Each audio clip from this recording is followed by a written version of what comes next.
She looked at the question, what brings you to couples therapy? And she said that when she was really honest, the answer was that she wanted her husband to be different. I like her honesty. The problem is for her that she knows her husband also wants her to be different. The couple, like all other struggling couples, is faced with this gridlock, each of them wanting the other to be different. So, what can you do? Well, in this episode, I'm going to share with you what to do if you're stuck wanting your spouse to be different and you can't change the situation. The answer might surprise you. Welcome to the Love Conscious Relationship Podcast, where our host gives her expert advice about relationships, communication, connection, and intimacy as she explores ideas about how to share, respect, and validate your partner with one loving experience at a time. Now let's welcome our host, therapist and relationship expert, Jessica Myers-Adams. Hey there, welcome back to the Love Conscious Relationship Podcast. I'm your host, Jessica Myers-Adams. And back after a week of traveling. I have a little bit of a head cold, but that's not going to hopefully stop me today because I have a really exciting thing to share with you. I had a good reminder this week, and it made me want to go back into the archives and share something with you that I haven't talked about since episode 2. So this week, even though I'm only back for 2 days after being gone for 11 days, I tried to jump right back into the work, and I wanted to make sure that I didn't miss this week's episode. So I got some fodder for this conversation. I had a conversation with this woman this week, and she got really honest, as I shared in the intro. And she said that she wanted to start couples therapy because she wanted her husband to change. And like I said in the intro, I really like her honesty because a lot of times, almost all times, people go to couples therapy, and it is because they find themselves dissatisfied. And what will help them is if the situation around them will change. And, when we're really honest, we do understand that even if situations around us change, it may not change us. What if your partner starts to be more attentive and they do these things? Then you might find yourself saying, well, you should have done it. Why are you doing it now? Like this should have happened, years ago. So the conversation took some unexpected turns for me, and I found myself reminded of the truth that I'm faced with again and again. It is my job to work on me. And to expand on that, it's probably your work to work on you too. There is a powerful line in a book used by members of Alcoholics Anonymous. And it says that demands made upon other people for too much attention, protection, and love can only invite domination or revulsion. So what that is saying, and I think that is a really powerful principle of truth, is that when we try to get somebody else to give us too much, or we try to change them, it's only going to make them resent us, revulsion, or it's going to invite them to take control of us. If we're the people-pleasing type, then that person is going to, tend to dominate us and want us to do certain things. Or if you're like me, I would say that I'm the one that tends to invite revulsion. And so when we demand someone to change, it's only going to lead to a bad outcome. Now, as I mentioned with the conversation I had with the woman at the beginning of the episode, she reminded me of this powerful truth. And, again, the truth is that the work is always mine to do. Now, while that might sound unfair, that, well, I have to do the work and what about them? The reward doing this work is never ending. Like the reward that you'll continue to get is unimaginable. I had an experience while I was gone where I got the opportunity to choose my path, whether I would try to dominate or whether I would try to do what I'm going to talk about today. And I would love to say that I took the higher road, but I didn't. There's always work to do. The reward is never ending, but also is the work. And so I was away for the last 2 weeks. And I was traveling, and I shared that traveling has brought out the worst in me. It also brings out the best. And so I had that experience this past week where I didn't take the high road. And but I would say that I didn't take as low of a road as I could have. because what resonated with me afterwards was this is more opportunity for me to do the work. And let me tell you about that in a little bit. But since I'm a bit jet lagged, maybe 3 days behind schedule on the podcast here, I thought that I would do this short podcast here about what to do when you're stuck and give you a throwback to my story from episode 2. And maybe I'll even talk about what happened while I was in Egypt at the very end where I took the lower road. But I want to go back to episode 2 because in that episode, it's titled "Relationship Advice: Becoming a Relationship Visionary" or something like that. I'll put it in the show notes. But I can remember when I first had that experience that gave me the reason to really want to work on myself. Because, I would be complaining in a sense like a lot of other people when they say it's just not fair if I do all of the work. It's just not fair when is my partner going to change? And having this experience that gave me the eye-opening um, or the eye-opening experience, I should say, where I would get to see the rewards of what I was about to do. And so I thought it would be really great to share that briefly and then put a link in for episode 2 so you could listen to the longer excuse me. So in this episode, I talked about I worked on my approach. I had worked on my listening. I had become more kind, and I was still wanting to change. Um, but I was like the woman I spoke to this past week. I was still thinking, it's not fair. And why do I have to do the work? And I wasn't really aware of the reward of becoming a relationship visionary. And after a fight I had with my wife, I remember it vividly. I went to my office and I was crying and I thought about all the things that I had tried to do to make the relationship better. And so when I do that, I'm just stacking up, I do this, I do this. And I was counting score.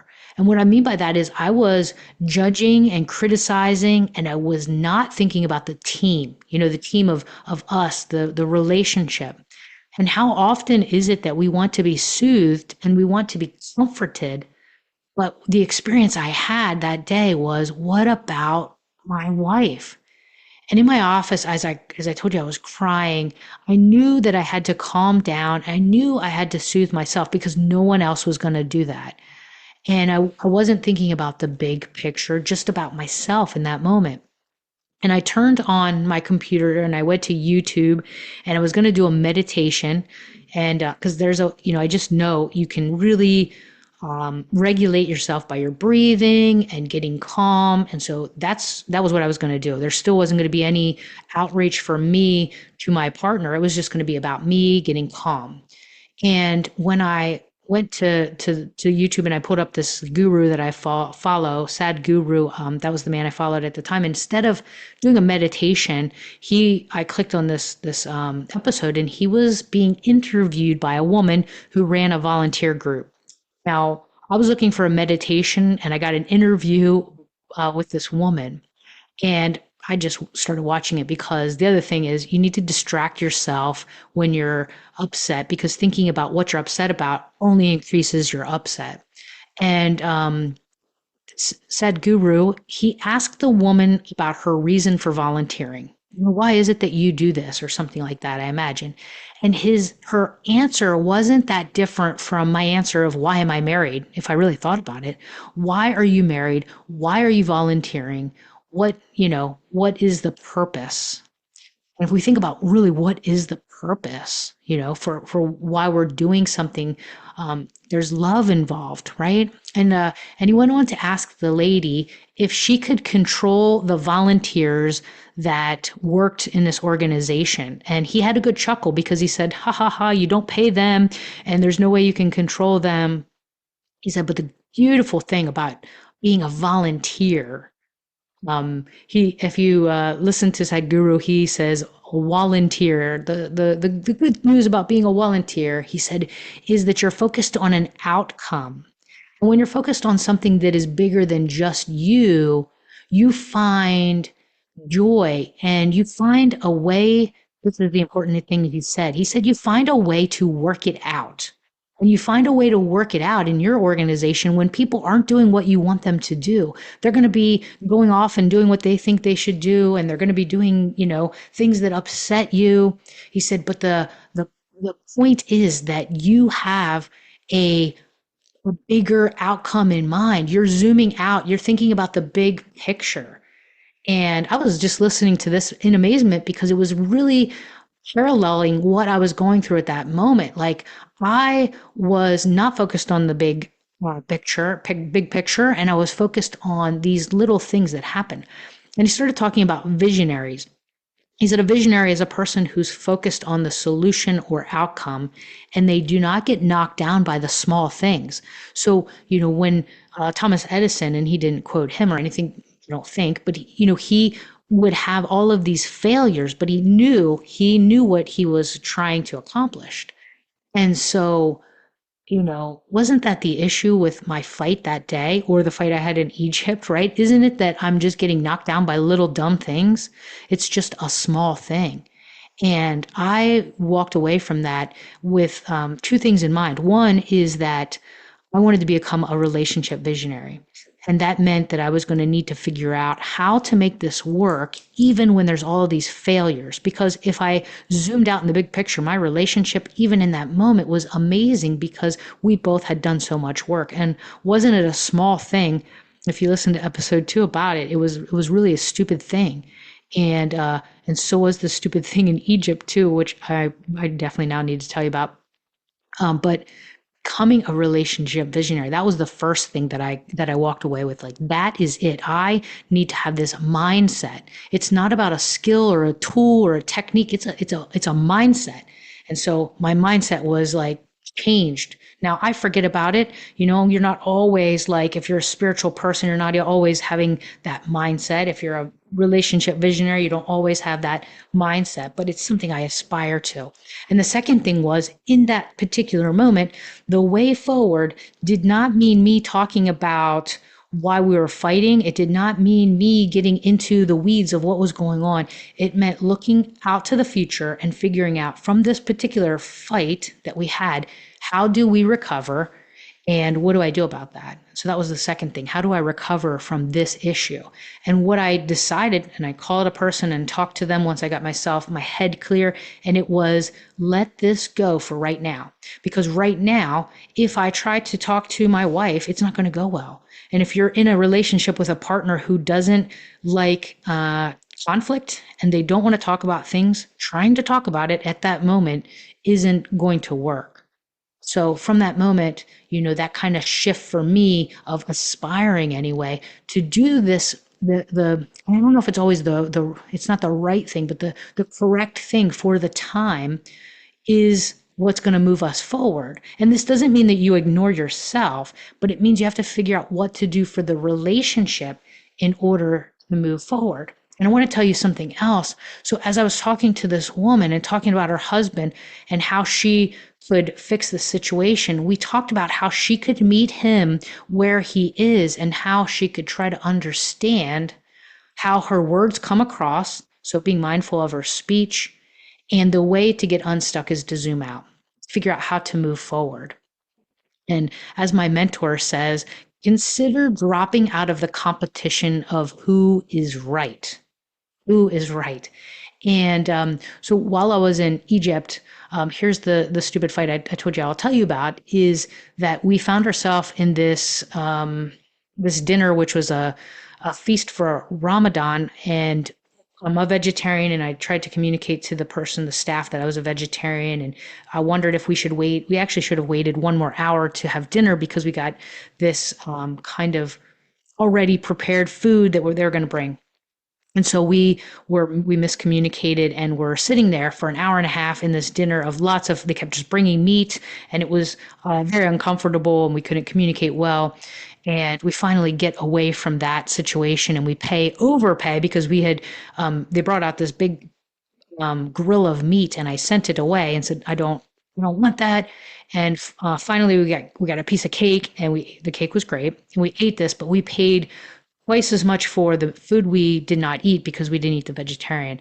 And I said, should I try to negotiate the bill? And my wife was so fed up at that moment. She just wanted to get out of there. She was willing to pay an extra, $45, whatever it was. And so we left and we go to the ATM to get some Egyptian currency because that's the best way to do it. And we're waiting for the ATM to process, and it spits out this message, error, like out of order or something like that. And so we thought, oh, we have just now lost, over $80 at the ATM, in addition to $80 for this dinner. And to be honest, I was just like, wow, this is a crappy, situation, but I was okay. And my wife was not okay in that moment, which is fine. And she, told me she was just done and she was frustrated and she was angry, and it led to this stupid fight over all these things because she moved on in a minute and I didn't move on in a minute because I'm the person who's gonna when I go back to the place of forgetting my mission to be a relationship visionary, I start to judge and criticize and get on my high horse and all of those things. And my mentors suggestion about dropping out of the competition of who is right is what I aspire to do when I have the right mindset. And we fall off the horse, and I fell off the horse that day, and I came back, and we didn't fight for very long. It was short lived. Luckily, if you listen to any of my previous experiences, when I fall off the horse, I usually stay off for a lot longer. But the way to get unstuck is to zoom out, to figure out how to move forward. I had talked to someone really recently, and they told me this experience about how they were having just a moment and they couldn't make a decision, and they were at the grocery store, and their husband, she called her husband, who was at the different part of the store, and she said, I'm just struggling and I can't figure out what to do. And he came and she said he just took care of it. He helped her. He didn't say, what the hell is wrong with you? And she said how beautiful it was for him to meet her where she was.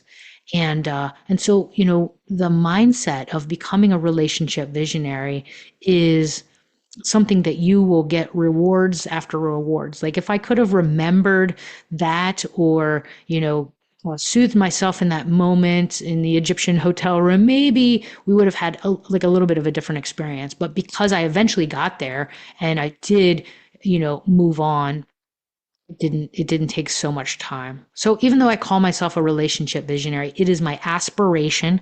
I fall short and I definitely seek to dominate. And when I do that, I'm met with revulsion. So it's a good reminder, because whenever there is a problem, it is always the problem with me. So I hope this reminder is as good for you as it is for me, because it's a very good reminder. And if you didn't listen to the full story about the relationship advice, becoming a relationship visionary, episode 2, you might take a listen to that. And I do hope after 40 something episodes, I'm a better host and giving you the content in a way that's easier to take in. But I think the story has some powerful principles. So I'll put a link to episode 2. And here the takeaway is to zoom out and to figure out how to move forward. And the reward for doing that is that you're going to create the outcome that you want. If you can drop out of the race to see who wins, then you can actually win. The principle is surrender to win, right? Like that is the way forward. And there's going to be, times where my self, my ego, I have to have things the way that I want them. And it's going to be such a good reminder every single time, because it doesn't work out. So I hope this has been helpful. I'm back now, ready to, figure out the next episode and continue to bring you content that I hope helps you become a better person and improves your relationship. Until next time, take care. Thanks for joining us on the Love Conscious Relationship Podcast. If you like this podcast and heard something helpful, make sure to send it to a friend and leave a review about what you liked. For more daily doses of relationship truth, follow Jessica on our socials and TikTok at Jessica Relationship Visionary.